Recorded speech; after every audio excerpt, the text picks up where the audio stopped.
Is Tauranga City Council's brand new building a masterpiece or a money pit? And why did they choose to lease it instead of owning it themselves? Let's dive in and break it down. The new council building sits at 90 Devonport Road, right in the heart of Tauranga's CBD. It's been promoted as New Zealand's largest mass timber office building with sustainability in mind. It uses low carbon materials, neutral ventilation and plenty of energy efficient features. All part of the council's green image because climate change, right? Now let's talk money. The land originally belonged to the council, but in 2021 they sold it to developer Willis Bond for $8.5 million. Willis Bond then built the new office at a cost of around $45 million, and council then agreed to lease the building back for 15 years. That lease will cost ratepayers a total of $91.9 million over the 15-year term. That's about $6.13 million a year in rent, plus another $313,000 a year for 65 car parks for staff. In total, nearly $6.5 million a year just to occupy the building. Now on top of that, the fit out, the interior furniture, fixtures and setup reportedly cost the council $30 million more. Now that includes the sustainable New Zealand timber fittings and the design features they've proudly highlighted in the media. So why lease? Well, Chief Executive Marty Greenfeld says councils aren't in the business of property development. Apparently owning and managing a building of this nature is not necessarily our core business, was what he said. Leasing, he argues, gives flexibility and avoids the risks of owning, maintaining a large office complex. But whether that makes financial sense long term, well, that's up for debate. Let me know your thoughts on that in the comments down below. And while we're on spending, the council has also signed a 5-year coffee machine contract worth $470,000. That's about $94,000 a year on coffee and supplies to keep the team fueled inside Tauranga's newest green office. Now I would have thought that 700 plus council staff going to the local coffee shops in town would have helped to keep local businesses alive, but then again, what do I know?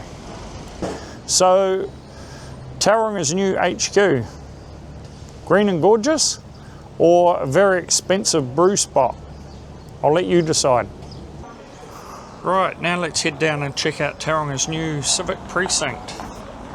It's becoming pretty clear that Tauranga City Council is counting on this project to breathe new life into the city. Let's go down and check it out.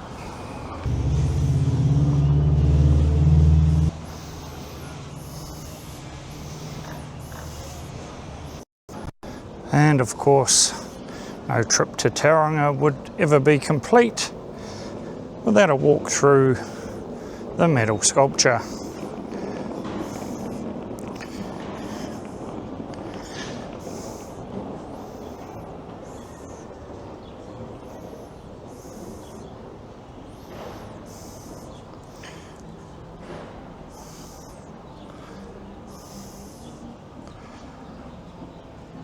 By coming in the middle here, I definitely feel like I'm getting my share of the $300,000 was spent on it.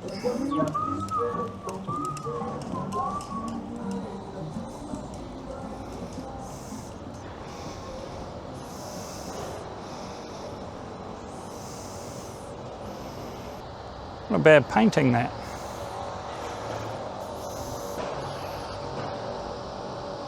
A bit of art in the city.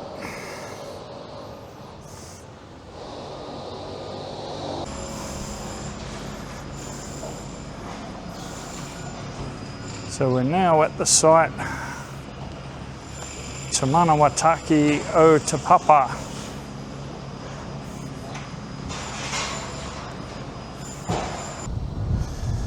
Is Tauranga's new civic precinct a cool cultural hub that'll bring the city back to life?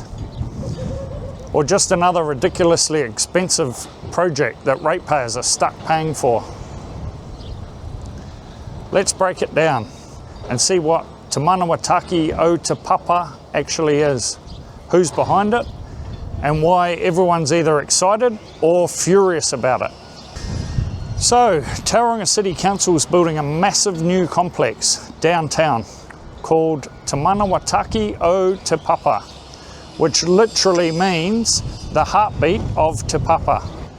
It's meant to be the city's new cultural and civic centre. That's things like library, museum, art gallery, and a council chamber all rolled into one. The idea is to make Tauranga's CBD feel alive again, because right now, it's a bit of a ghost town. Half-empty shops, empty roadworks, and not so much to do. But here's the interesting part. The land it's being built on isn't just council property. It originally belonged to a Tauranga moana iwi, especially the Nai Tamarawaho hapu. Back in the 1800s, that land was confiscated after the New Zealand Wars. So there's a lot of history and hurt tied to this space. To make things right, the council teamed up with local iwi through something called the Otamataha Trust, and together they've set up a joint charitable trust to own and run the site. So instead of the council just owning the land, they're sharing control, kind of like co-managers of the project. It's being seen as a big step to acknowledge the history and trying to do things in partnership this time. All right, let's talk about the number that gets everyone's blood pressure up, the cost. This whole thing is priced at around $306 million. About half of that, $151 million, is being paid for by Tauranga ratepayers. The rest is supposed to come from government grants and donations, but not all of that is guaranteed yet. Then there's the ongoing cost of about $30 million a year just to keep it running. And here's the kicker. Only about 7% of that money will come back through ticket sales or entry fees. So the other 93%, that's basically paid for by you, me, and every other ratepayer. So what are we actually getting for all that cash?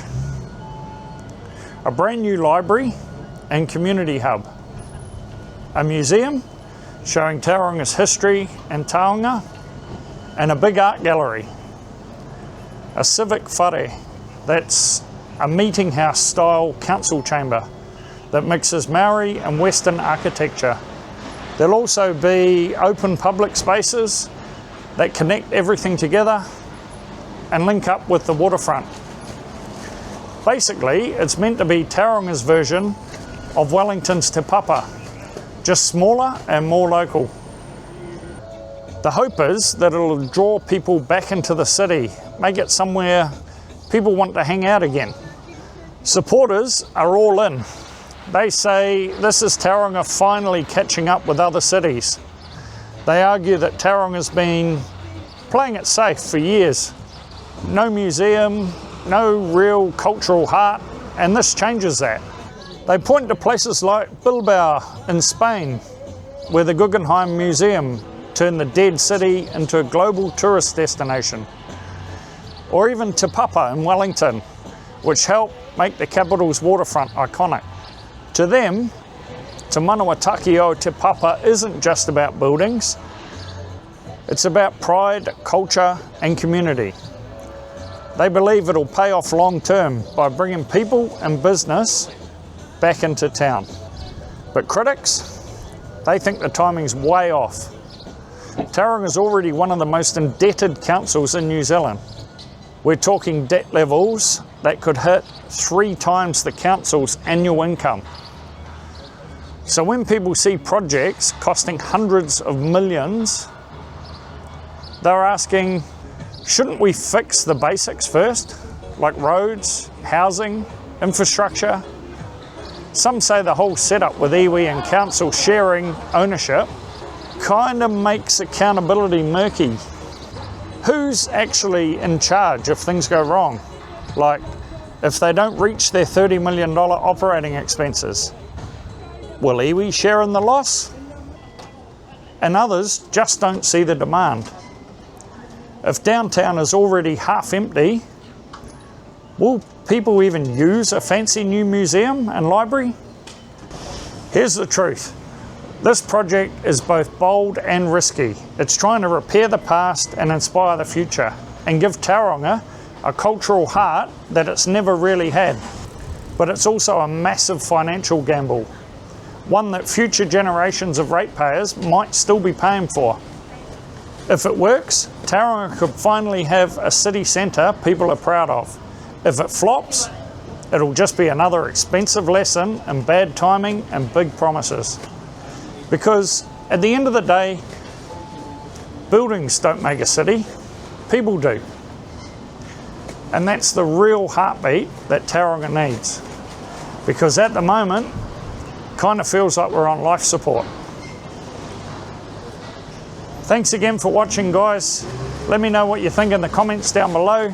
Like and subscribe for more content like this, and I will catch you in the next one. It's Where's World View. Where's World View.